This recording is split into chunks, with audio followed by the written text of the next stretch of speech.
Linggo ang pinakaabang Session in Bloom. Dagsaan na naman ang mga tao mula sa iba't ibang parte ng bansa. Siksikan, mapolusyon, at higit sa lahat, nakaka-stress. Gusto mo bang takasan ang stressful atmosphere na ito? Tara na sa Camp John Hay. Mahigit kumulang 10 minutong joyride lamang at forget mo na ang siksikan, polusyon at stress sa mapunong lugar na ito. Sa paghahanap ko ng katahimikan, dinala ako ng aking mga paa sa Butterfly Sanctuary. Tara, samahan niyo ako makipagbonding sa mga butterflies. Sa halagang 40 pesos lang kada tao, malaya ka nang makita at makipagpicturan sa mga butterfly.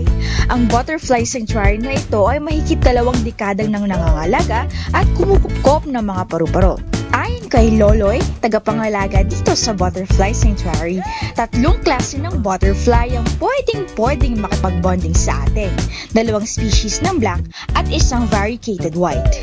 Pag tinamang ito, makikita natin yung iba't ibang stages ng butterfly. Nag-uumpisa sa itlog ang buhay ng mga butterfly. Pagkatapos ay nagiging caterpillar, cocoon, at ang huli syempre ay ang ganap na paru-paro. Ang kadalasang lifespan ng mga butterfly ay 2 buwan. Ngunit dahil sa kalamigan ng klima dito sa Baguio, umaabot lamang ng 3 linggo ang kanilang buhay.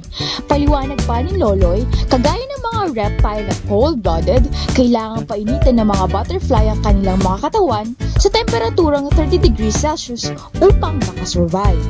They need to warm their cool-blooded bodies to a temperature of about 30 degrees. Dito sa Butterfly Sanctuary, hindi lang mga butterflies ang makita nyo. Siyempre, mabubusog din ang mga mata nyo sa mga iba't ibang uri ng bulaklak at mga halaman. Sa mga bulaklak na ito, kumukuha ng pagkain o nectar ang mga butterfly.